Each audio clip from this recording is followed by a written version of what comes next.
these things, but you know, like every other teacher on YouTube, I was at Old Navy tonight, and so that video will come out later, and you'll hear all about that madness. But I want to jump right into this tonight.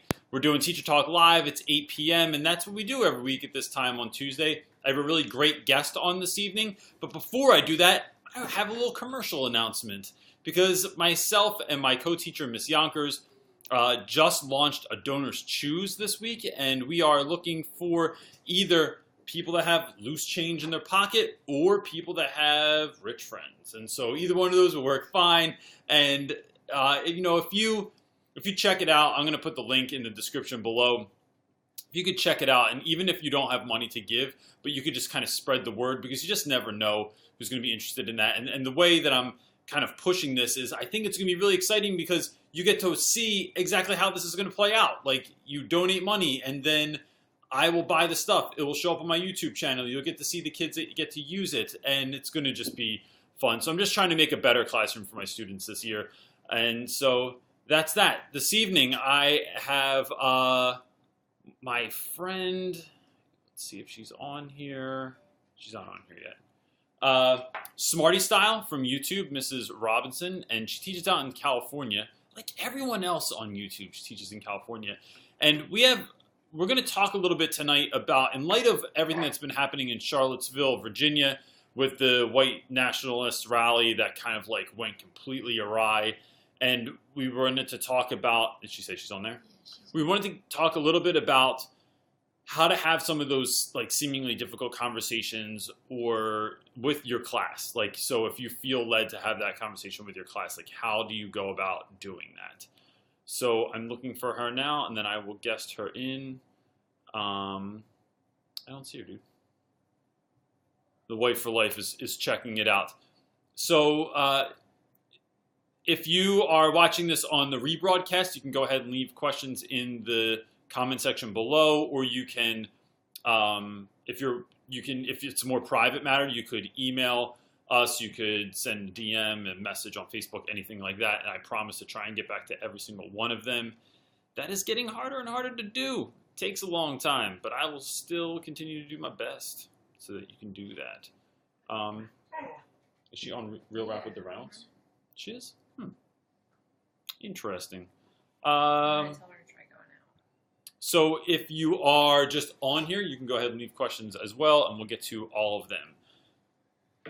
So we're working on it. A lot of issues lately with this stuff. And it's no one else's fault. It's just like this finicky technology. And I love technology. That's the going on live. That's what you get going on live. It's like you never know what's going to happen. Could be madness. So I'm going to talk about Donors Choose for a second while I'm waiting for this, and just say that what I'm trying to do in our room, myself and Miss Yonkers, is introduce flexible seating. Given the nature of our class this year, given the nature of some of the students and some of the issues that they'll be coming in with, I just feel like stand-up desks might be a better idea for some students. Oh, there she is. And a couple of things like that. So I will talk about that in this week's vlog, and I'll continue to talk about that until I meet my goal. But right now, let's guest in Miss Robinson. Let's see if this works. Maybe. There it is. Awesome. All right. I was nervous.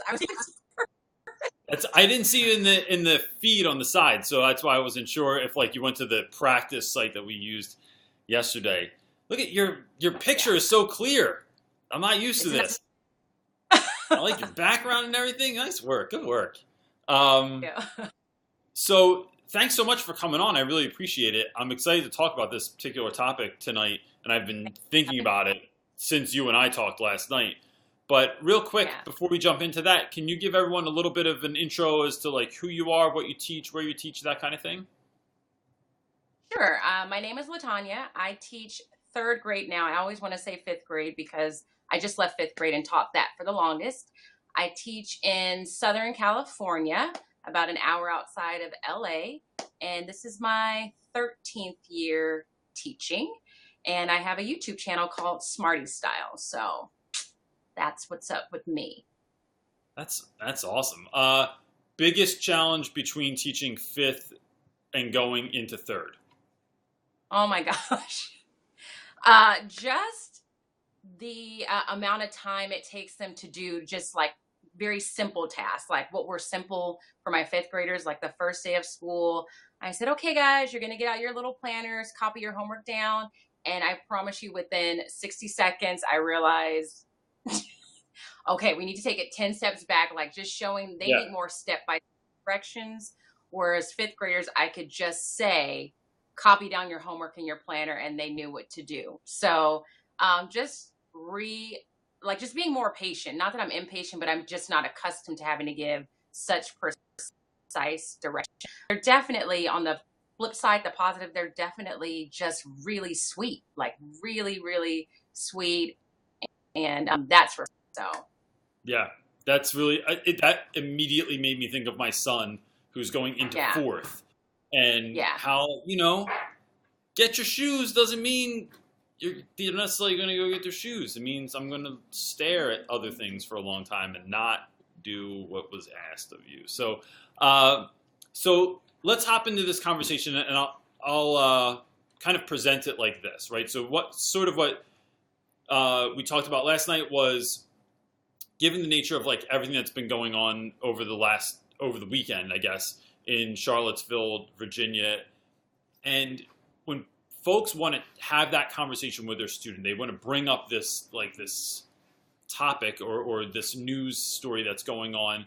How do they go about doing that? And I think the interesting thing about us talking about this tonight is also that you teach much younger students than I do. Like, I have teenage boys, and you're teaching smaller children, and I'm wondering how different that will be at all. But so what?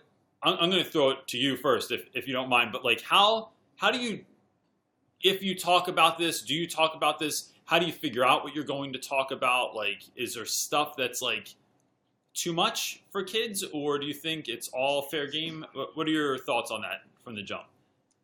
I think with the younger kids, you definitely have to wait for them to come to you. Like, I would never walk into a third grade class and just kind of talk about what happened in Charlottesville, because people parent their kids in different ways. There's some parents that want their kids to be aware of what's going on in the world and talk to them about it. But I also know that there's some parents that don't want them to be exposed to that.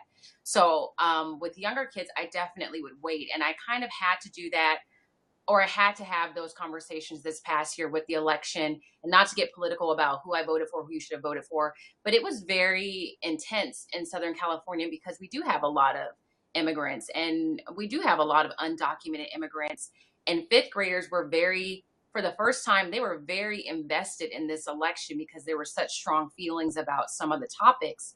And so that morning, without saying too much, I was affected. Like, I went in that morning thinking like, okay, I need to compose myself and get myself together so that whatever it is I'm feeling is not affecting my interactions with the kids. And as soon as I stepped on the playground that morning, kids were talking about, this is what my mom said, this is what's going to go on.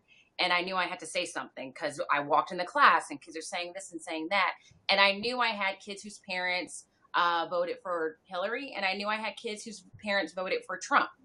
And what was nice is that regardless of who their parents voted for, I knew their parents and I knew their parents' heart, and I knew that they're entitled to whoever they want to vote for.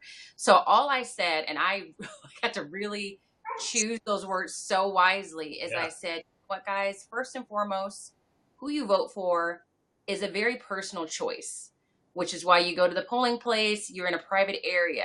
And I said, whether your person won or didn't, you don't want to come to school celebrating, yes, the person I voted for won, because you don't know how other people are feeling. You can be happy and have pride in that. And if your person lost, you don't want to come and then downplay, well, that person shouldn't have won and this and that. And the fifth graders were very responsive about it. So I think with younger kids, if they bring it to you, definitely respond to it. You don't want to brush them off, because sometimes little kids are smarter than you think, but you don't want to go so deep into it where they can misinterpret what you're saying and then misconstrue it with their parents. And I think the last thing I said on that conversation was, I know you guys have some very deep feelings about it, but those are conversations at this age that you really need to have with your parents at the dinner table. You know, you don't want to get too far in it, but at the very end of the day, you got to respect everybody's decision. And it went over really well. Like, I left the conversation feeling comfortable that no child would feel like I was saying who they wanted to win was wrong, or how their parents voted was wrong, and just kind of taught them bigger picture. Like, we got to respect each other's differences, and kind of left it at that. But I can't imagine teaching high school. It's totally different. It's, it's all out there. It's just like, Totally yo, different. Reynolds, can you believe this? This is what I get. Like, people come into the classroom. Reynolds, yo, what are you guys doing in Virginia? This is the wording that I get, and I'm like, can we? I sometimes, it's real funny being like, I'm the oldest teacher at my school, so I think that is kind of like is in my favor sometimes. With Yeah. that sort of goes some kind of respect element, and so when kids come in, they decide who's what side I'm on immediately. They like decide for me, Like, you yeah. know, I'll bet, like, when the election came, like, oh, I'll bet you voted like this because you said this Mm. before. I think you voted like this, or they will.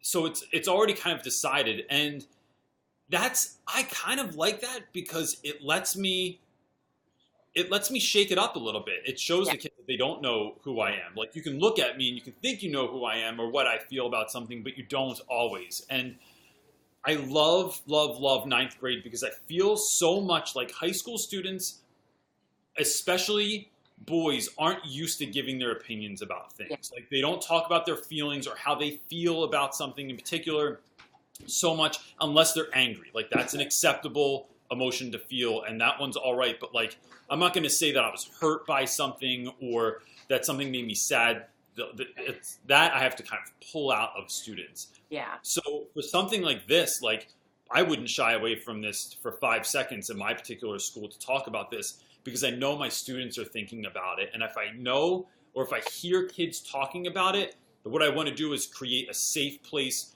for a really healthy conversation where we're going to listen to everyone. Because although I teach, I mean, I'd say most of my students are African American. There's like one Pakistani kid, one Asian kid, and one white kid that we pull in for all the brochures, makes us look Yeah. real diverse. But like the majority of the students are African American. Yeah.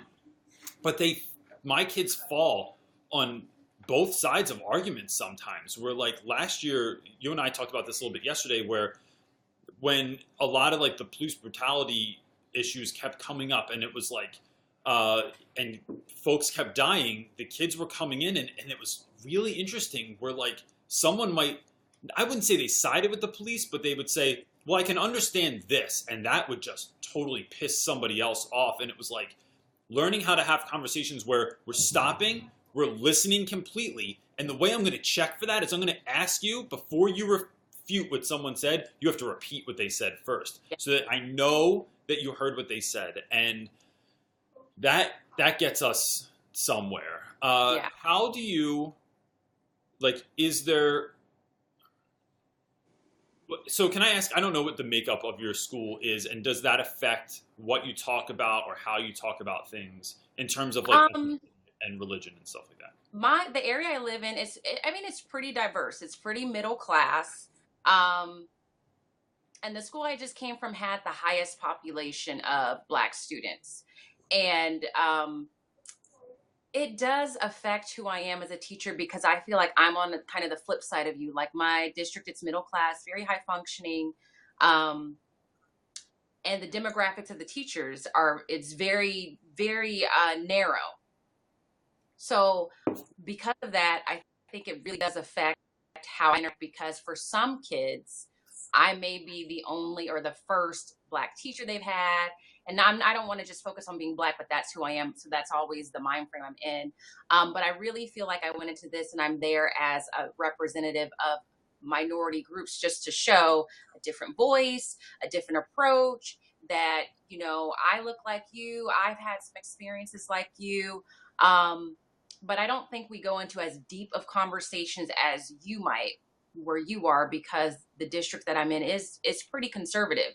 I Yeah. think we're kind of getting to the point where we realize, okay, we're doing really well as a district, but we still have some major achievement gaps in multiple um, subgroups. And now what do? It's not enough just to be this high functioning district where overall our scores are great. Now we have to look at, in spite of our scores being great, what's happening with our foster kids, what's happening with our free and reduced lunch kids, what's happening with our Hispanic and ELL kids. And I think being in this kind of district makes me more passionate to kind of look at those things, because I think you can become very complacent in a district that just does well. Like, we exist, and for the most part, we do well. Like, we do well enough that the name of this district sells houses in this area. So people are coming here Yeah. because they're like, oh, I want my kids there. And I'm here to say we can't just be blinded by that, because we have kids that are falling through the cracks because we're sitting on this cloud of, wow, we do really well. But I am a little bit more censored because I know that the district's conservative, but not so censored that people don't know, what I stand for and what I believe in, both colleagues and I think parents that I work with. Yeah. So it's interesting. It's very interesting to be in this kind of environment where you kind of want to make sure people are aware of things, but you also don't want to be so aggressive that you're offensive to people. Yeah. Yeah. And I think there is a very fine line, especially I would like urge new teachers to kind of like take it slow if they want to have conversations in their class that are about a heavy topic, because one, you don't know, kids don't go home and report exactly what you said. They Right. report their version of what you said or what they heard. And I've never gotten a phone call back from a parent ever. But I think that's because I try and largely leave my opinion out of it as much as I can, right? I get it. Like, I know that I can't do that completely. Like, the way I'm maybe going to phrase something, maybe the types of questions that I'm asking say something about how I feel. But what I try and do is like have the students have that conversation, and I am like I'm just facilitating it, and I make us go a little bit deeper and not just stay on the surface with stuff. Because Yeah. one of the things I argue about with my guys all the time is they just they'll make these claims, but they don't have any evidence for that, or they don't support it with anything.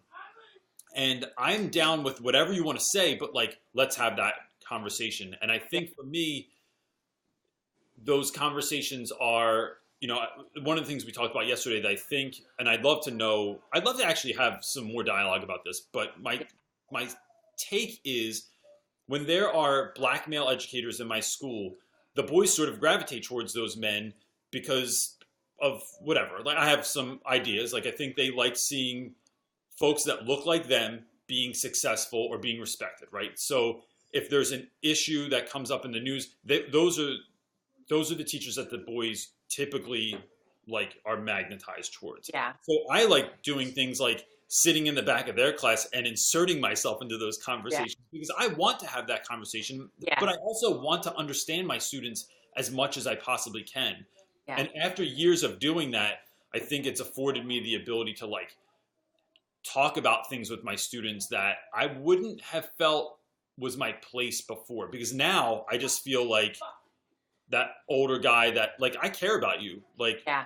and and I'm often the they in those Yeah. conversations where the boys like put these blanket statements out there like, you know, white people do this or they don't like us or they treat us this way, and I'm like, let's hold on a Yeah. second, because really, Charlottesville, I think if half of those dudes had a black friend, things would be a little bit different. Like, everyone wouldn't be so mad that we wouldn't be throwing the baby out with the bathwater, which is it's a really dark term. I think what you said is like key.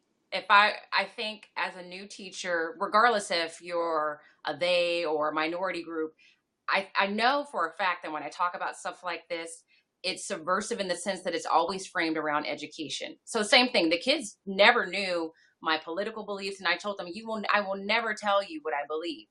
But you'd be surprised how much you could frame around education, the power of education, inequality in that way. And I think if you're a new teacher going out there and you know in your heart you want to reach all students, you want to connect with all students, and for your students to know that, you do have to kind of just ease your way in there, and that conversation being wrapped around education and how it's valuable to them is an easy way to do it. I always tell my kids education is the greatest equalizing force. And I just kind of say, you never let anybody tell you what you can do, how you can do it, your destiny. Like, you are in charge of that.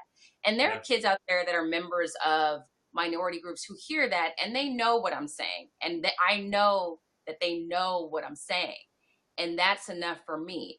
And I think if you're someone who's like, well, I know that some of my students are looking at me as a they, I think that approach is huge, because when they start to feel like, okay, Mr. Reynolds, okay, here's this white guy, but he's listening and he knows, and maybe Yeah. he's not, maybe I don't have him figured out the way that I thought I did. Now you become that comfort, because my instinct is to think your black students are going to gravitate to that black man just because there's comfort in being like, you look like me. And so maybe you understand, or I don't have to explain, because I know I do that sometimes. Like, I know I'll be like, oh, okay, there's someone that looks like me. And that's all I know. I don't know anything about them. I just know, that they look like me. But I think once parents and kids realize through your conversations that you are just coming from a place where you genuinely care, then you can have those conversations and not maybe feel as uneasy about it. I will say there have been a couple of, I would say 3 times, where I was way more explicit and direct about what I was saying in terms of race and education. But by that point, I knew I had that relationship with those parents to Yeah. say, look, like, here, let me really lay out why I'm teaching. And you just have to be careful with that. Like, you have to know that you're at that place with that parent, and not kind of overstep your boundaries too early. So I In think you terms just of, I'm go sorry, ahead. and I just want to make sure that I'm clear on this. And overstep your boundaries in terms of like why they know that you're teaching, or like kind of what your motives are there, Yeah. or what? What I've said to parents, like, I don't say, like, I had a parent once say to me, because her son had this reputation, like, and I knew her son. By the time he got to 5th grade, I knew exactly who he was, because he had a reputation. Yeah. And my approach is always, okay, I know your reputation, but let's just see what happens when you get in my class. Maybe you and I can get along. And so he did some things throughout the year, but he would he did a lot of things, but every day was a new day for him and I. And he knew that. He knew that I wouldn't come to school the next day and be like, yesterday you did this and this.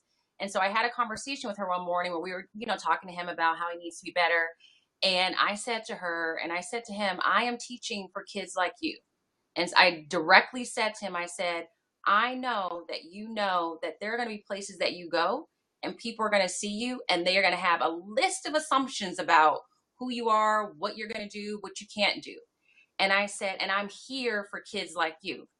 I said, now it's your job to show them how wrong that they are. But I want you to know that I'm aware of that and I'm here to try and help you. Now, I would not have said that directly to them on the first day of school. This was after I knew I had their trust. Yeah. Their child knew that I was there for them. But I just wanted them to know, and I wanted him to know, anytime I'm in your face, it's because I'm really invested in what's going to happen to you. And I said, I knew you before I met you. And I knew you for all the wrong reasons. And I said, and I'm glad I have you in my class now, because now I know who you really are. But you have to show people that, because people think they already know you. So that's what I mean by overstep my bounds. Like, not going to put all my cards on the table like that with everybody. But when I feel like a student is receptive to me saying that, and their parents are receptive to me saying that, then I will say it. I think that's a really interesting conversation with parents. I think also because, uh, I, I'm trying to think of how, like, there's a lot of different ways, like, I sort of approach that sort of conversation, because I want parents to know, like, on back to school night's like one of my favorite nights of the year. I love when parents come in, and I love meeting, because I love seeing where kids come from, right? Like, Yeah. so some kids are like, oh yeah, of course that's your mom. Like, you're just like her. Or when I meet someone's dad, like, I love that connection. But telling folks why I teach, I in the beginning stick with, look, I love teaching. Like, I want to do this job. I love that I'm here. I hope we have the greatest year ever. I want your kids in 10 years to remember Mr. Reynolds, their ninth grade English teacher, and that, they at least enjoyed the class and got something out of it. Like, Yeah. I'm going for that. But, I think there's this thing, and I feel it. So I'm trying to word this carefully because I feel this tension when I get a lot of teachers that come into my school that are like, you know, young, not always white, but like well off kids that are like want to like teach. They want to teach in the hood for a year, Yeah. or like two, and then they can put it on their resume and it looks cool. And it's like, yeah, I teach in West Philly, Yeah. but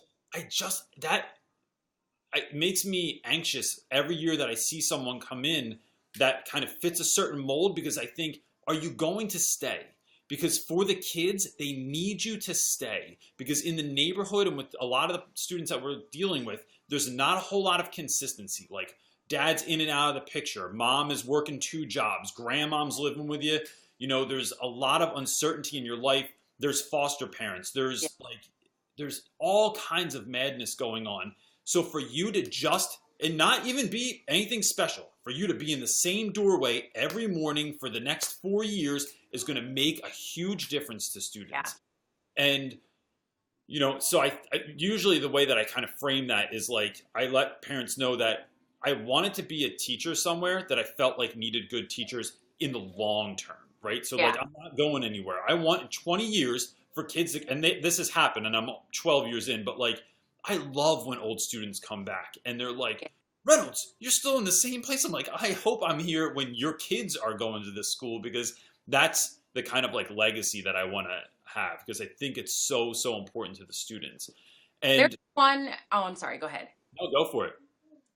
I'm just looking at the comments and I just want to touch on this really briefly. I think the person's name is Red T and he or she, because I don't know if it's male or female, is saying that we're only dealing with racial issues and not really talking about kids with disabilities. Oh. And separate topic, but I do want to say that I think I am more, because that is another group that you need to teach kids about and learn how to interact with as a teacher, whether you're gen ed or special ed. And I do want to say with those conversations, I am more proactive and direct with kids because they are going to school.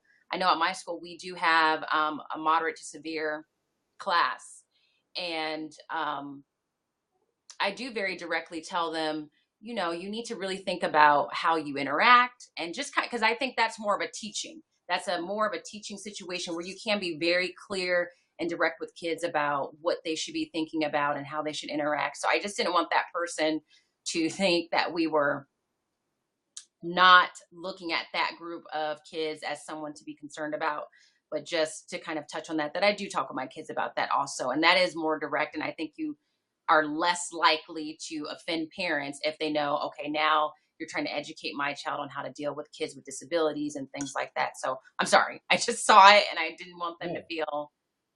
No, that's really important. And for I'm not sure if it's a man or woman, but Red, I would just say that the sort of like the jumping off point for this conversation was like kind of what was happening in Virginia over the weekend. And so that's how it went down that avenue, not to like, discount anyone else because that students with disabilities is something that's very, very dear to my heart for a lot of different reasons. But I just, in a school where our school is a college prep school, so the charter, it's a charter school. The idea is that like you come to our school, you go to college, and there are a lot, more than I'd like to admit, probably students that like aren't when they come in 9th grade, they're not on that track for college. They're not even thinking about it. That like no one's ever graduated from their house. They're going to our school because it's safe. We have very, very few fights because of the way that our school is run, and it's a very safe place overall to go to school. But so one of the things we struggle with as a staff is like helping kids that have special needs. It's a lack that we have, which is why this year my co-teacher and I have started a class where we're going to be having a class where we're dealing with trying to deal with a population that is like often overlooked or aren't, Mhm. or we can't provide those services for them that they need. So we're going to do the best to like fill those gaps and to bridge some of those things that students wouldn't otherwise have dealt Yeah. with in school. And I'm really looking forward to that as well. Yeah. We have a question here from Senior S is asking, what would be your advice for teachers that are teaching at a school with a majority population of students, a different race or background other than themselves? So I guess like if you are, so like everyone, oh, and then he said, I hope this makes sense. Like Reynolds being a white teacher in a majority of African American school.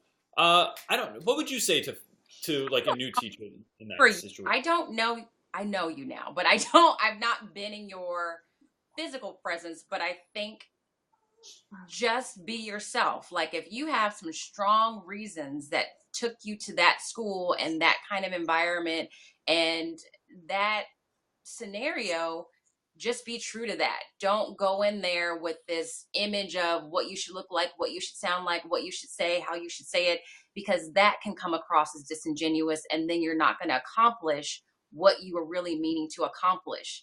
The impression that I have of you, which I think is successful, is that you really just want what's best for the kids. And Mhm. I think when you're true to that, kids feel that, adults feel that. They may not feel that on the first day of school because they're going to say, well, what is this guy doing here? But it's going to come across eventually. So I think if you just really take time before you start and think about, okay, what are the reasons that I'm going there, knowing that you're not going to go in there and revolutionize that whole school within one school year, but just Yeah. knowing that maybe you'll only make a difference to one student, and then maybe that's going to have to be enough. I think that's your biggest that will be the way that you'll be most successful, is just being true to yourself and knowing what you're doing, why you're doing it, and just sticking to that, and just letting the rest kind of fall into place from there. Yeah, I think authenticity is everything. My guys smell a fake, I feel like, in the first day of school. They're like, this guy's Yeah. not for real or he's not going to stick around. And it's a lot of times it's folks that come in that are young, because my whole staff is young at my school, and they try to like act cool. They forget that as soon as you graduated from college, you're no longer cool. Like kids don't think that you're cool. I don't care if you wear similar clothes or if you like the same music or TV shows. Yeah. And that's a tough place to connect with kids anyway. Yeah. I mean, I do connect in a lot of those places, but it's very, very intentional. Like if everyone's watching this TV show, I'm going to watch that TV show. I Yeah. watched Flash last year. I hated it, but I watched it because my boys watched it and I wanted to like what they liked. But like, I'll watch certain movies, but they know that it's very deliberate so that I can talk to them about it.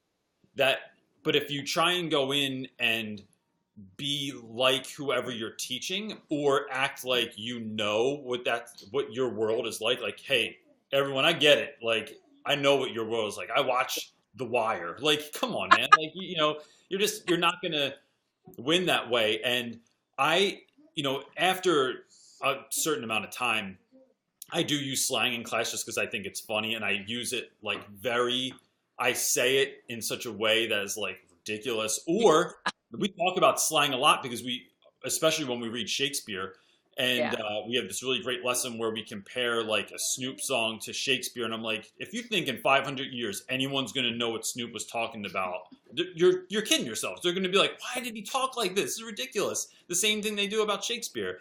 And so I have a notebook of like slang terms that I write down, and we do this whole lesson on. It's really fun, but I think sometimes it's definitely being yourself, and sometimes just calling out those differences and saying, I have no idea what you're talking about, or like, um, you know, I think calling out the elephant in the room can help with a lot of things as Yeah. well.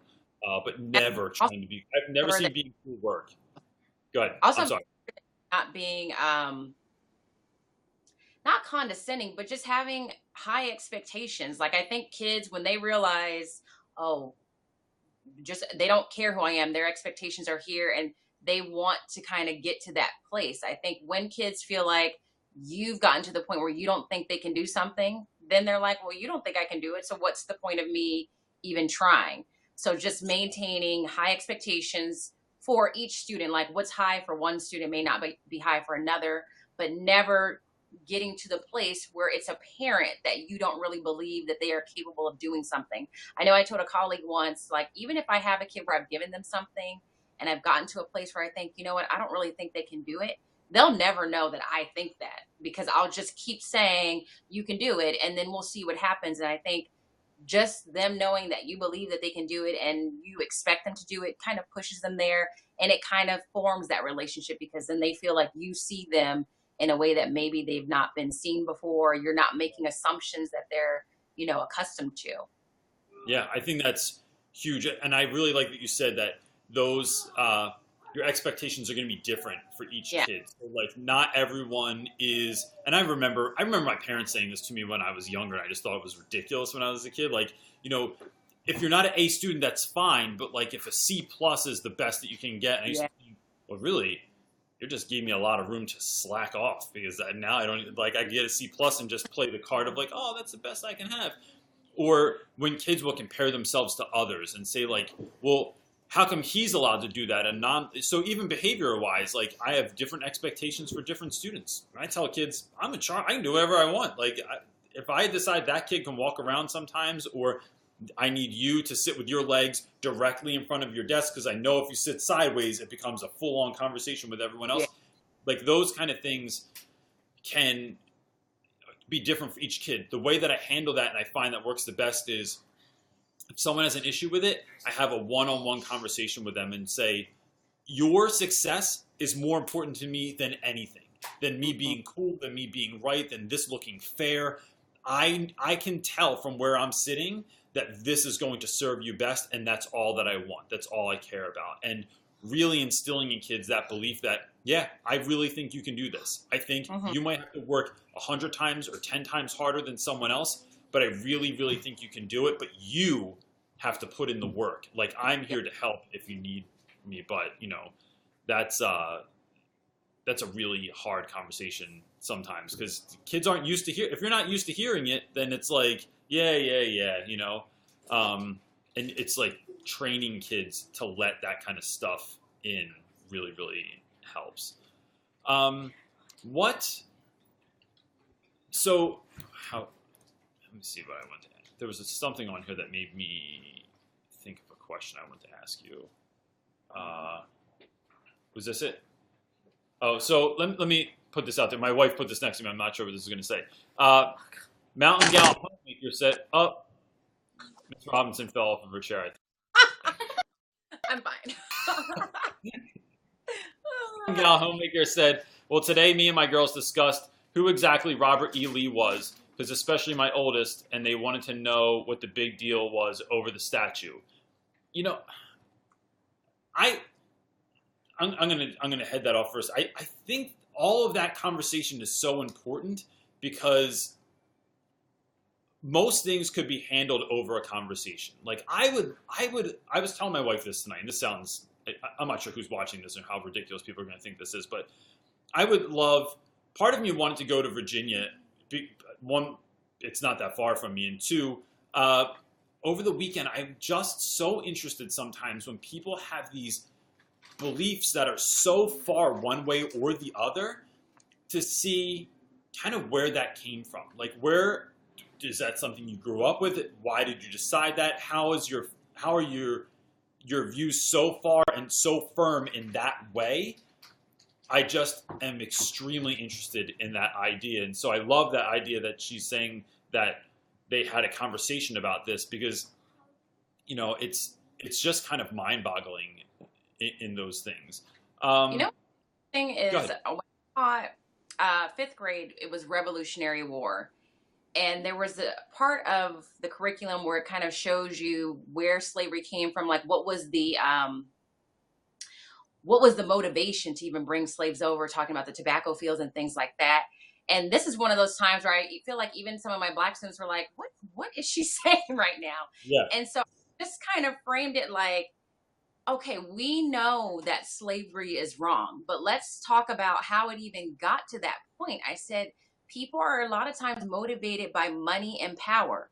And the more money you start to make and the more power you get, things that you once thought were wrong slowly seem to become like okay, like they don't seem that bad. And it was just me trying to teach them like, okay, let's talk. People that had slaves, they weren't just inherently bad. There was a progression of things that happened that led them to think like, okay, well maybe I'll just do this and then that's fine. And then they make a little bit more. Okay, maybe I'll do this and that's fine. And before you know it, we've gotten to the place where you have slavery. So I know with younger kids, because even when you would talk about things like segregation or Martin Luther King Day, I would always try and explain to them, people are not inherently wrong, but this is what they learned. This is all that they know. And they are convinced that this is the way that it is. So you have to accept that just as convinced that you are that it's wrong, they are that convinced that it's right.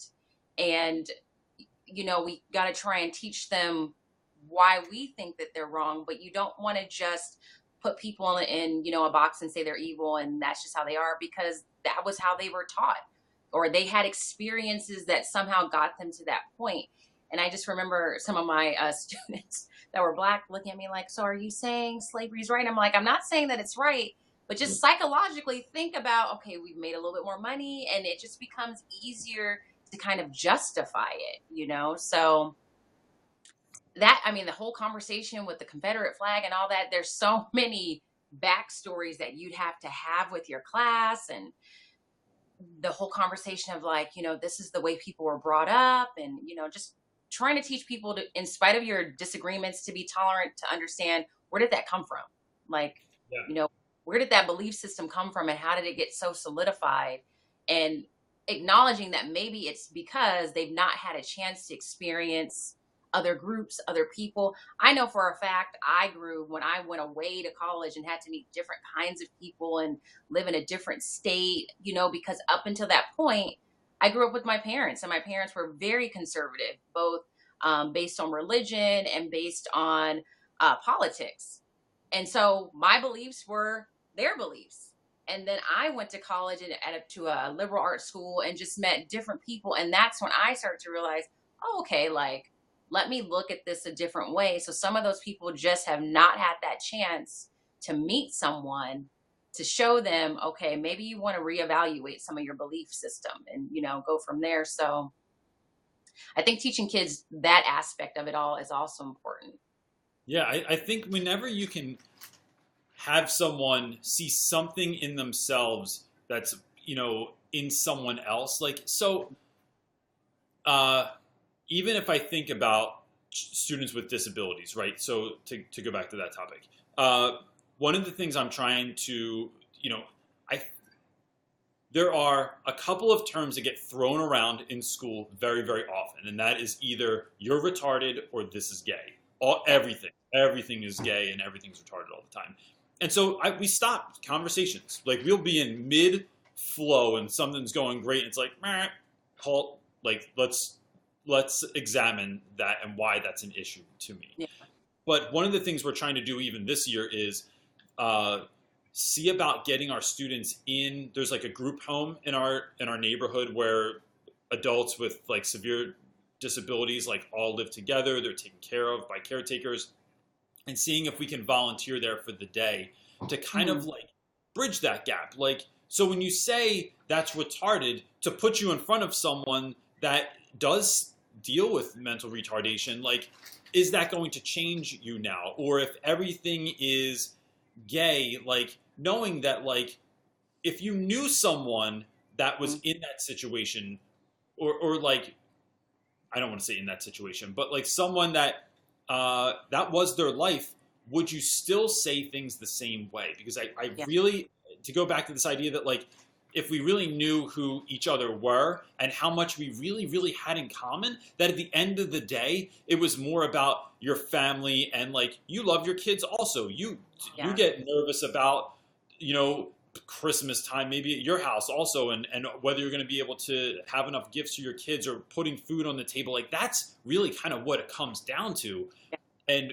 But we don't. We become so dualistic, and it's like, nope, it's this way or this way, and we refuse to see like where we are very similar in the middle. And I love having those conversations with students and putting them in front of all different types of people. I just want to say wife swap. I feel like is one of those terrible My shows. wife. But look at what that does. That's a really good point. It's a good analogy. Yeah. My not-so-secret wife is saying that's one of the things she likes about the idea, anyway, of the show Wife Swap, right? Where, like, you take, like, these people from totally different, lives and switch them. But they usually there's a book at the end seeing, like, there's some sort of level of compassion or love. You don't have to agree, but you can still, like, have a little bit of grace for someone else. And compassion. Yeah, I love it. My wife doesn't use anything, so. My fifth graders, if you don't get to have that experience, but I've read this book, and every year, like, it does what I need it to do as far as kids with disabilities or putting yourself in someone else's shoes. And I think I mentioned it in one of my blogs before, but it's called Out of My Mind. And the girl in the book, she's not, she has cerebral palsy. And so she's confined to a wheelchair. I think she only has movement of like a couple of fingers, but she can't speak, has no movement. And so every year, and the book is told from her perspective. And the kids soon find out that she's like brilliant, like extremely intelligent, like the smartest person, but she can't express it. And so I just had, and with third graders, I just had this conversation because we have the Mod Severe cluster at our school. And, we have kids walking around with different disabilities and making sounds and doing this and doing that. And so I wanted to teach them, okay, when you see someone like that, you don't want to make assumptions because you never know. So I tell them about this story, and I said, this girl was brilliant, but she could not express it only because she couldn't speak, she couldn't move. And if you saw her, you would just assume, oh, well, she must be retarded or she's not smart. And so I said, but she wasn't. And I said, and the other thing, there's a part in the book where she's talking about how she really wants to speak and how she's never been able to say, I love you to her mom. And so I always tell kids, I said, imagine that you have all these intelligent thoughts and all these emotions trapped inside of you, and you can never, no matter what you do, let them out. And I said, just imagine, let's talk about you loving your parents. Imagine having so much love for someone and you can never, ever, ever say it, or being so smart and you can't ever show people that you do it. And so my third graders were really good about it. And one kid said, yeah, there's this really famous guy. He's in a wheelchair, but he's like brilliant. And he's like, I can't think of his name, but he's like famous. And I said, are you talking about like Stephen Hawking? He's like, yeah. And so in that moment, like even giving kids books and just really focusing on, just put yourself in that situation. Imagine never being able to say I love you to your parents, and what that would feel like, I think is a great way to just make people more tolerant, whether you're dealing with kids with disability or whether you're dealing with racial issues or political issues that are going out there. Just always having the ability to say, okay, this is how I feel, but let me give the other side the benefit of the doubt. Let me try and see where they're coming from. Yeah, it's everything. I think it's everything. My dog is going nuts. Every week. My dog is so calm, and then as soon as we go live, he just like decides he's going to be a nut. Wants to be on. Naturally, Niani is asking, she said, how do you both find time to balance your workload with YouTube, Instagram, etc.? I struggle to make videos to share. That's a really good question on a different topic, but how do you find time for all of this stuff? Well, first I want to say hi to Naturally Niani because she's been such a great subscriber to me. I mean, if you saw my vlogs, I don't really know that I was balancing it very well last year. Like last year, I just was watching your video with Miss May, and you were both talking about how YouTube and Instagram and all that is a job. And it really was tough last year because I vlogged every single day of the school year, loaded every Sunday. And there were days where I just was in my office questioning my sanity. Like, who does this? Like, you know what? I'm teaching, and that's already a job. And let me add this extra element to it. But I think one that I did last year is there are certain things that are just not negotiable. Like I will go to the gym and exercise before work, so that I'm physically taking care of myself. I will make a meal so that I'm not having a bowl of cereal for dinner, and just try and treat myself. And when I was going on vacation, I went on vacations. I know when I went on winter break, I did no schoolwork. I did no vlogging or anything. And as far as this year, I don't really know what that's going to look like because I am going back to school. But I have already told the people on my channel that I know I won't upload every Sunday, and that's my way of trying to keep that balance. Yeah. And there's just weeks where I'm better at it, and then there's weeks where I'm not great at it, and there's times of the school year where I know there is not going to be any balance. So I don't know that I do a good job balancing, but I try and do a good job of putting certain aspects of my life as a priority, like exercising, eating well, buying myself something, sitting on the couch every now and then and not doing anything. So I don't even have any kids or a husband, so I don't know. How do you do it? So it's a lot. And so, but I think Yeah. the way that it started was because of my son, because he wanted to do it. And so that was something that we did together. And now it's moved into something that's more about school and teaching and education and those sorts of things. One huge thing I got rid of was I don't watch television anymore. I watch YouTube, and that's a lot easier because they're 10-minute increments most of the time.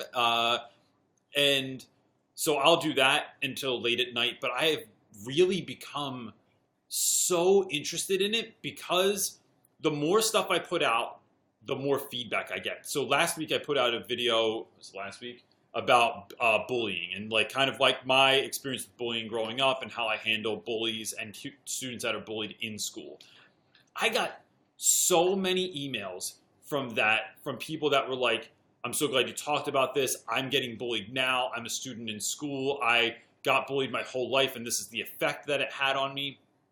And that to me it's almost, I don't want to say addicting, but there's such a draw to it to know that like I'm going to put out a piece of content and people are going to react to it in such a way that's like a really meaningful way. And I don't know that I always see that on other types of YouTube videos, right? It's only ever, for me anyway, and I don't watch all kinds of stuff, but like in the education community, this like small teacher community on YouTube, that's the kind of conversations that I see happening, and I just think they're so valuable. So that is really my draw to do it even more, because it's just like with my students. Like I put a lot into those conversations or a lot into those relationships because I think it's worth something.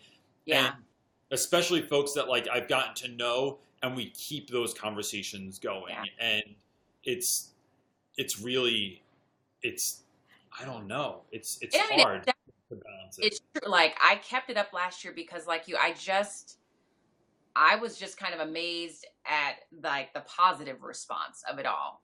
So as hard as it was to kind of keep uploading and kind of losing some of my free time, I mean, it's just, I feel like I've made 5,000 friends in the last year. And there are some that I really feel like I know them. And, you know, I want to keep going because I don't want to let them down. And there is so much that we can learn from each other. So I watch other teachers on YouTube to just randomly pick up different things, whether it's lessons or approaches or thoughts. And it is fun. Like, I mean, I think once you get into it, you get really particular about editing, and then you get lost in editing, and I need to like, and then you want to make it better. So that part gets overwhelming. But I think, even though it takes away some of that balance, it is very rewarding in a lot of different ways. And, it's been such a great experience. So I'm going to work on being balanced this year. I definitely will keep doing it. I just don't know if I'll be able to do it as frequently as I did it last year in terms of uploading, but yeah, it's a lot of fun. I'll say this too, because I love that word balance, and new teachers always ask me that kind of question. And it also puts this image in my head where like, if you're trying to balance on a balance beam, you have to constantly change. Balance isn't a perfectly even thing that you get right, and then once you get it right, you know, all right, I have my system locked down, because something's gonna like, it's just like even a good lesson in school, right? You might have the best lesson, you planned it all weekend, you're so pumped about it, and then there's a fire drill, or someone throws up, or the kids aren't feeling it that day, and it messes everything up. So balance is always about little movements back and forth. So sometimes it's more time with my kids. Sometimes I can put more time into YouTube. Sometimes magically once a quarter, my kids, my own children are like stay at someone else's house for the night. And I'm like, oh man, this is like the most magical thing ever. I can just do whatever I want all night. And these days that's YouTube stuff all night. Cause I could literally stay up till easily 12 o'clock, 1 o'clock in the morning answering comments because I just find it really fulfilling. So yeah, I think it's always that back and forth, always for sure. which plate to spin. Casey S. said, I have an interview next week, middle school ELA, a few general tips. I love this question because tis the season. Was there anything that you learned from your interview process or was anything you wish you knew going into your interview process? I know, at least where I'm at, when I was debating back and forth last year about do I want to go to this new school and stay in elementary or go to middle school, that when I went on my middle school interview, there are quite a few middle school teachers that were actively recruiting elementary teachers because they wanted middle school teachers to start using some of the strategies that elementary school teachers. So if I were in an interview, I would start talking about how you would incorporate small groups in your instruction at the middle school level. What does that look like? How would you differentiate instruction? Because at least when I went on the interviews, I think they felt like the middle school teachers were just teaching whole group, but maybe not spending a lot of time pulling groups of kids back and making sure you're reaching them on that level. So maybe spend some time thinking about how would you incorporate pulling kids in small group settings and teaching them at their level. I would also talk about management because I know that was a huge question that they were asking me a lot. How would you, because I think at least out here, classroom management is usually seen as a very primary thing. Like, how do you want the kids to enter and exit the classroom? What do you want them to do here? But that was a huge reason why this one principal that I was talking with was interested in me coming over because she knew that that's probably one of my stronger things. So classroom management and student engagement. Like, how are you going to keep them engaged? So I know our district is very heavy on what's called Kagan structures, which is from someone named Spencer Kagan, and just allowing kids time to talk. Do they have time to get up and interact? Instead of raising their hand and just answering questions, maybe they're mixing in different teams. Just those are the kinds of things that were big topics and big questions when I went on interviews and I was interviewing with middle school principals. So I would definitely think about focusing on those types of responses. Yeah, those are really good. I think I would think in terms of remember that you are interviewing the school also, right? You're not just being interviewed. So figuring out if that's the kind of school you want to be at, and a way you can really quickly kind of figure some of those things out is like go onto their website, read their mission statement, have a sense of like where you're headed so that you can ask them questions. And that's gonna show that you did your homework also, and go into the interview and start asking them questions. And I had an interview with a guy last week. The English department we're always asked to participate in interviews that have to do with the English department. And I love going into interviews. And I always ask folks, do you have questions for us? Like, what are you wondering about us? And the guy last week who ended up getting the job said he had all of these questions because he's like, well, I read your school newspaper and I was on your website. And so you said this, this, and this in the newspaper. And I'm wondering how that plays out in your school. And I was like, man, that was all right. Like, now I have the spotlight on me instead of on you. And I just think that shows that there's a level of care that went into it, that it's not just another interview you're showing up for, but that, no, I think this is, and if it looks like somewhere you want to be, let them know that. Like, these are the reasons I like your school. This is why I'm interviewing here. And let me ask you these couple of questions. And that could just... And along the same, I know I asked if I could spend some time in different classrooms. Like, I just wanted to see. I just wanted to get a feel like, do I really want to teach 8th graders? And I think that also does the same thing where they know, okay, this person's actively and seriously thinking about all aspects of them in this particular position. So if that's an option, I would also ask to do that. Yes, always. Because, talking about the school is one thing, but actually seeing how things go down is completely different. Yeah. Cece Moffitt is asking, any advice for teaching kids whose parents look down on staff and teachers because of the color of their skin, but the child wants to play with everyone, but warned not to? Wow. I read the beginning of that question. I think I have more to say about the beginning of that question just because of the nature of my school. Like, I don't have such a mixed group of students that would be an issue. And everyone's very, very accepting at my school. Like I never hear like racial comments being thrown around or anything. But do you feel like, let me ask you this first. Do you feel like because of the fact that you're an African-American woman, you've ever been looked down on from parents or anyone else? And how do you deal with that as a teacher? Like if you're teaching someone's child? I'm going to give you the realest response. I've never anything. I always go in self-conscious about it.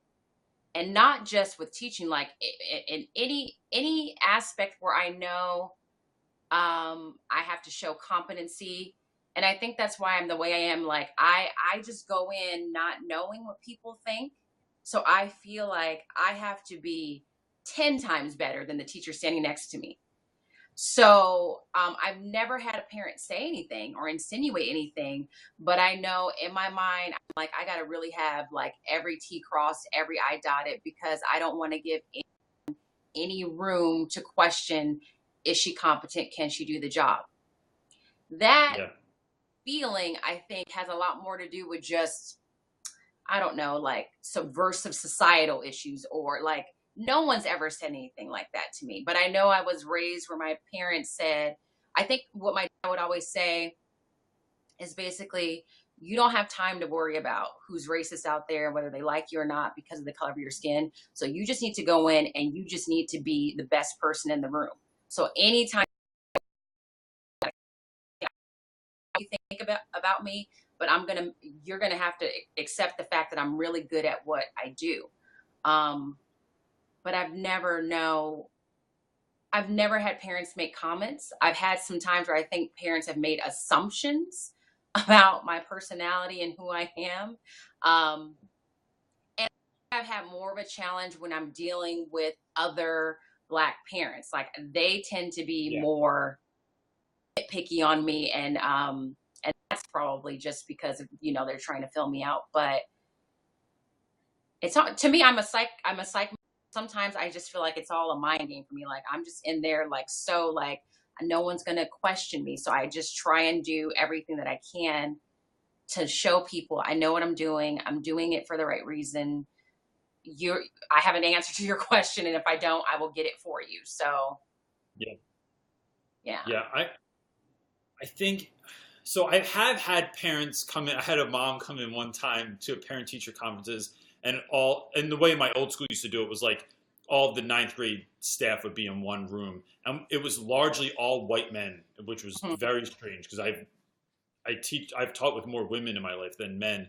And she came in and she was like, well, where are all the Black teachers? And I was like, it was very hard for me because I'm very sarcastic to not make a remark because it caught me off guard. And I thought, what answer am I supposed to give you to that, right? So when I feel like that's an issue, when I feel like there's when like race or religion or something gets in the way, I talk to my students a lot about this idea of white privilege, and I say I'm not exactly sure what that is all the time, but I think that's part of the issue, right? Is like I get it that like I don't identify this idea that like I'm white and male and how that gets me a lot further or provides opportunities for me. Like I don't even know how that manifests, but I'm aware that it exists, right? So that's where we start. But then in terms of dealing with parents in those regards or students, I'm going to connect with you in a different way. So you think that our differences are going to like make us butt heads, but I'm going to show you that like I really love my children and I know you love your children and all I want is for your kid to be successful. And I know that, and part of that comes from the fact that like, yeah, I love my kids. Of course I can see why you would I can see why you would show up mad to a conference because you love your children. I feel the same way. And so I'm always looking for different connection points than folks think. I don't know. Like it's almost like a sneak attack. Like I'm gonna do something that's gonna throw you off. Or a lot of times if I get, I feel like dads usually come in with like quiet anger about a situation. Moms usually come in with very loud anger where they're like freaking out in front of me, and I go, all right, first of all, I want you to know that like all I want is for your kid to be successful, right? Like whether you believe me or not, that's what I'm going to tell you. I think your kid's a great kid, and this is why I think they're going to be great. And like apologizing to people, I think, and this doesn't directly answer that particular question, but I think sometimes just apologizing to parents about like, I don't know, that their kid's not doing that well or that I didn't get their email back to them, that throws people off too. So I mean, I think just acknowledging if you made a mistake. And I think regardless if you're concerned about a parent liking you or not because you have a difference in race, I have always found that the parent, I told this to a friend of mine once because she had this mom that just came at her like, and this, I think this was kind of a racial issue. Like my friend is very sweet, very blonde, very mild mannered and soft spoken. And this parent was the complete opposite. And that parent went in and just kind of intimidated her. And so I remember saying the parents that you are most frightened to talk about are the parents you should be talking to all the time, like just in their face saying, good morning, how are you? Because I've had parents that have been on my case for different reasons. And I know their assumption is, well, now that I've gotten in your face like that, now you're going to avoid me. But my approach is, well, now that you've gotten in my face like that, now I'm just going to make more of an effort to connect with you so that you can see I really am just here for the success of your child. You can be upset with me on Monday, but on Tuesday, I'm going to say good morning. I'm going to ask you how your day went, and it's going to be just fine. Yep. That's just a good piece of advice to deal with any parent. Just even if they're kind of in your face, just be polite with them. And I had a mom like that last year. I came out of the lunchroom one day and I don't know if she was hiding in a bush, but she just came out and was in my face. And then I had to have a conference with her for conference week the next day and just talk to her as if none of that had happened. Yeah. And it helped. Yeah. So yeah, there's no place for grudges when you're teaching. You have to just learn how to get over stuff. And I find that for me is a lot of like being really confident when talking to parents too, especially if someone comes at you strong. I can't, even if I'm faking it, even if I'm like, I don't know how this is going to turn out. I feel like this mom might throw a chair at me. Like being very confident in who I am. And that's one of the pieces of advice I always give teachers when they start teaching, because if kids think, because some of my guys are big dudes. I mean, we have kids that look like they are big, and they're like much taller than me. They're much stronger than me. And it's like some kind of weird alpha male thing where they try and come at you hard to see if you're going to flinch. I'm like, no, my kids have to, I always tell them, I go, my kids have to eat. Like, I'm not allowed to fail at this job. I have to do a good job or my children will starve, and I don't want that to happen to them. And just kind of like that ridiculousness and that confidence always sort of helps. Mountain Girl Homemaker is asking, she said, do you find that being so I guess it's me. That being at a boys only school helps the boys concentrate on their studies? 100%. Girls and boys together is such a huge distraction, and I don't fault those types of schools. Like if you want to be co-ed, that's great, but she said she's thinking of sending her daughter to an all-girls school. Oh, okay. So she's thinking of sending her daughter to an all-girls school. You know, for me, in Philadelphia, Black males have the lowest graduation rate of anyone in the city, and so that's where the idea behind my school was sort of created. It was to give guys a chance, and I just think that it gives you. Boys act differently when they're not with girls. And I just know that because I taught at a co-ed school before. And so they're much more willing to, like, if you can give them a safe place and show them that you're trusted, to talk about all kinds of things that they would never have talked about if a girl was in the room, because you got to posture and you got to front in front of everyone all the time. And that's... They're opening, that was on the news out here a couple of days ago, I think, in LA School District. They're about to pilot an all boys. It looks like it's an elementary to middle school. But they were saying, we're going to give it a try. We want boys and girls to be separated just for those same reasons. And I thought if I had a kid, I would definitely consider it, because, I mean, it at least takes away the distraction of girls, and I'm trying to impress the girls, and they're more likely to be focused at the task at hand. Yeah. So I think if you can do it and try it, I mean, it's not going to hurt to try. So I think it's a great option to have. Yeah. No one likes it, though, coming in. I'll say that. Like, my boys, because everyone acts like they have so much they have so much swag, and they're like, oh, I get it. If girls were here, it would be all over. I'd have like 10 girls trying to talk. And it's like, no, I don't think so. I think that girl you talk about that you dated in Niagara Falls is fake. I don't think she's a real human being. But so, yeah. And so even one of my students is on here saying that the amount of brotherhood that there exists at my school. And that really comes like after 10th grade when guys realize that like, yeah, I'm not getting out of this. I'm staying here. But that those friendships are something to be witnessed. Yeah. So we're at an hour and 10. There's one more question on here I wanted to ask you because I'm interested in it too. My friend Darren, what's that? Okay, so my friend Darren Nakakihara, whose name I used to mispronounce every single time I I've said seen him on YouTube. Hi, Darren. Yeah, I think I have the app right now. He is asking, how did you get your YouTube name? How did you come up with your name? Me? Yeah. Oh, I came up with it because when I was younger, at least for me and Black kids, we were given the impression, and this is one of the reasons why I teach that, being smart, working hard in school was inherently a white thing. Like that, you're not cool if you're smart. And so anytime I did well, I would have people tell me, oh, you're trying to be white. And I just think that is the most devastating thing for anyone to hear, especially a person of color.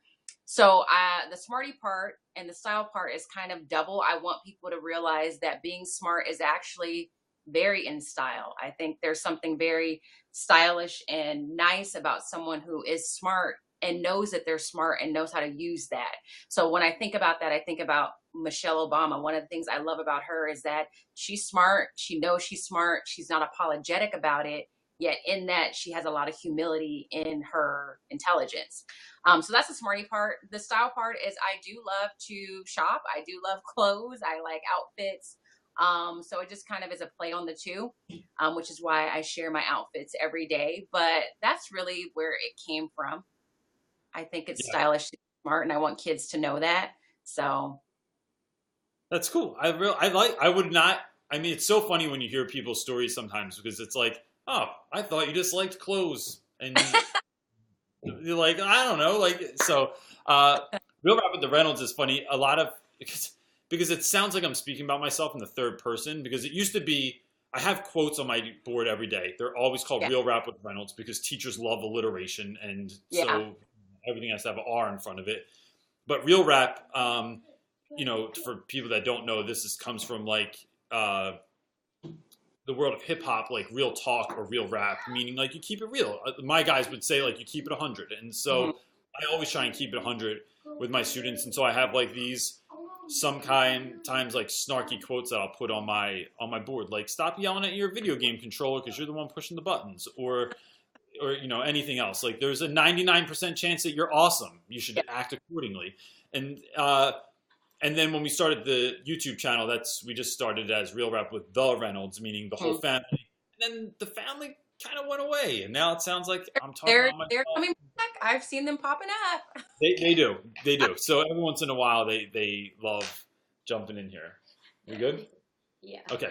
Unless you want, there's one more. Oh, do you want? I can do one more. Can we do one more? Okay. So we're getting asked, have you ever dealt with a teacher that bullies students with disabilities or mental issues? That's a really great and kind of sad question. Have you ever had someone that even if they didn't bully them, I'm just thinking of maybe teachers that kind of downplay things or don't address stuff because they don't think it's important? I have seen teachers where, I guess, I don't think their intention is to bully them, but you can tell they have zero patience and zero tolerance for how their disability manifests itself in the classroom. And to the point where the other kids in the classroom realize the teacher is done with this kid. Yeah. And then they are then done with that kid. And I get it. I've had some difficult kids, and depending on the disability, some are easier to deal with others. But and I think when that happened, we tried to talk to that teacher, but I think they were just at such a place of frustration that they didn't want to behave that way, but they couldn't help themselves from doing it because they were just overwhelmed by the situation. And but I haven't seen that happen often. Yeah. But I mean, you know, teachers are human, and there's only so much you can take if you're having to deal with a student who maybe is placed in your classroom but really needs some additional services that they're not getting. And while the paperwork is being shuffled and the logistics is happening, you're being told, okay, you have to find a way to deal with supporting them and helping them. And while you're dealing with their behaviors, you got to work on making sure these 35 kids are taken care of. So I think that's where that teacher was at.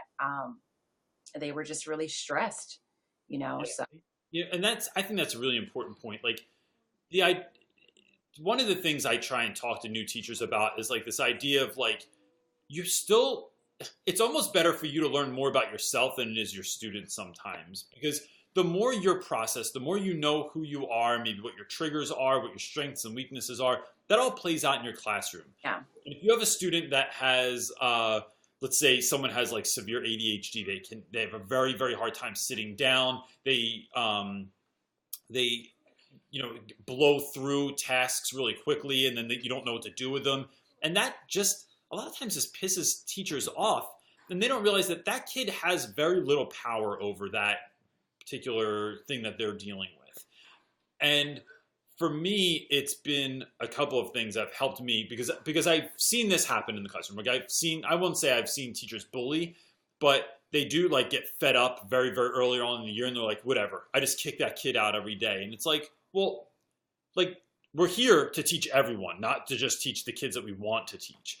yeah, And for me, it's been a lot of like learning in myself, like, how do I deal with that? Like Mr. Rogers always used to say, how do you deal with the mad that you feel? And like, what are you going, you know, figuring out tactics and how to deal with a particular student. And also, I find that the more people I know, and this goes back to what we were talking about earlier, that are like my students, the more grace I have for them. So, for example, if I know someone that's autistic and maybe someone in my family has autism, that gives me such a level of grace for kids that come into my classroom that are dealing with autism. Where if someone has ADHD and I know they're not just being bad in school, but like I've seen that kid at Thanksgiving dinner and they have a hard time sitting down and they're like messing up the mashed potatoes and they're knocking things over on the table. It's like, I get it. I know kind of where you're coming from, and that gives me an extra level of grace too. So, you know, it's unfortunate, but if you want to not become that teacher, I'd say you have to get yourself in front of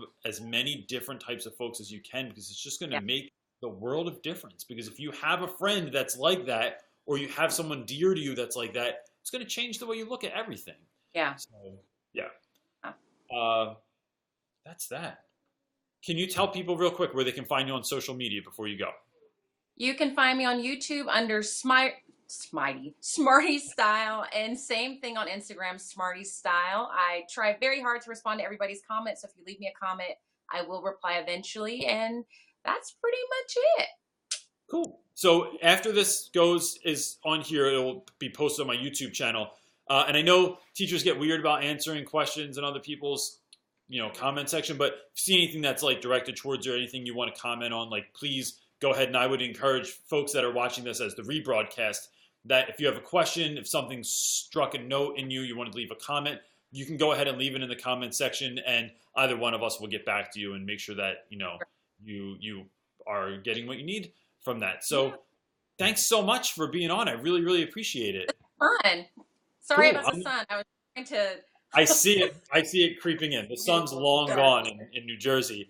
For those people that are watching, on Thursday, I'll have my friend Kate the Sleepy Teacher on. We're going to be broadcasting from down the shore, which is what we call the beach in New Jersey, and which should be different. I'm not sure how that's going to go, but I'm looking forward to it. And that is that. So thanks so much for being on. I really appreciate it again. And it was a great conversation. Yeah, thanks. I enjoyed it. Thank you so much. All right. You have a good evening. You too. Bye, guys. All right, gang, like I said, if you're watching this and you have more questions, if this makes you think of something later, you can send me an email, a DM, a message, and I will get back to you as quickly as I can. And on Thursday, my good friend Kate from Kate the Sleepy Teacher / Kate the Sleepy Artist, depending on where you're following her, will be on. And she's like a YouNow superstar, so that should be interesting to see how that works as well. So thanks so much, guys. Peace.